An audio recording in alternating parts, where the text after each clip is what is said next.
उन दुराचारी, उन नरकगामी पुरुषों की क्या बात करें जो अपनी मां के ऊपर हाथ उठा देते हैं, जो अपने मां को कटुवचन कहते हैं। मां जैसा 9 महीने गर्भ में रखा, इसके बाद हमारा कितने वर्षों तक मलमूत्र फेंकती रही, अपने रक्त को दूध बनाकर हमें पिलाकर पोषण करती रही।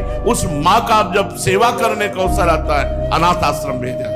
माना तो 10 लाख रुपया, 100 लाख रुपया जमा कर देगा अनाथ आश्रम में, उनकी खूब सेवा होगी। लेकिन प्यार, अपना पुत्र अगर 2 रोटी लेकर के आए मुस्कुरा करके, मां कैसी हो, इससे बढ़ करके रुपया पैसा और सुविधा नहीं होती। प्यार कौन देगा? तुम बच्चे थे, तुम्हें अनाथ आश्रम में भेज जाती, जाकर के पैसा जमा कर देते, तेरा हालत क्या होता? आज जब मां की सेवा का अवसर आया, ये जवान लोग VIP बनते हैं। ये धर्म है। धर्म निश्चित अपना प्रभाव दिखाकर रहता है। तो अधर्म करोगे तो दंड मिले। सबसे पहली बात समझ लो, मां,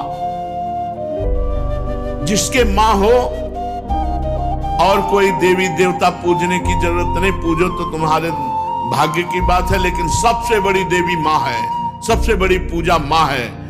अगर अपनी मां की सेवा कर ली तो भगवान को प्रसन्न कर लिया। मान जाओ हमारी बात, जहां तक हमारी आवाज पहुंचती हो, अगर तुम्हारी मां हो तो चूकना मत।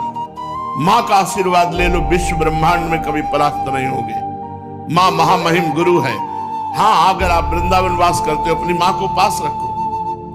जैसी भी परिस्थिति हो, उस परिस्थिति से अपनी मां की सेवा करो, अपने पिता की सेवा करो। संन्यास लेने पर वो पिता सन्यासी बालक के साष्टांग दंडवत करेगा, लेकिन वो बालक अपनी मां को साष्टांग दंडवत करेगा। ये बहुत बड़ी महिमा मां की है। पूज्य बाबा कह रहे हैं, इसलिए मां को इस मनुष्य लोक में प्रथम देवता, प्रथम गुरु मानना चाहिए। मातृदेवो भव हमारा वेद कहता है, और पितृदेवो भव। अपने माता पिता की जिसने सेवा नहीं की, आज्ञा नहीं मानी, मनमानी आचरण किए, वो कभी सफल नहीं हो सकता, किसी भी मार्ग में सफल नहीं हो सकता। पूरा जीवन रुपया कमा करके अपने बेटे को बाबूजी बनाना चाहो, बेटे ने जब बूढ़ावस्था आई, पानी देने की अवस्था आई, तो घर से निकाल दिया। माता पिता की आराधना करना ये भगवत भक्ति है। पुंडरीक जी महाराष्ट्र में अपने माता पिता को भगवान मान करके उन्हीं की 8 पैर सेवा में रहते। तो आज भी जो विट्ठल भगवान है, उन्हीं को दर्शन देने के लिए गए थे। एक ईंट डाल दी, उसी ईंट में खड़े हो गए। ऐसे आज भी खड़े हैं। ऐसे कहा, जब माता पिता की सेवा पूर्ण हो जाएगी तब महाराज आपके दर्शन करेंगे। माता पिता भगवान का स्वरूप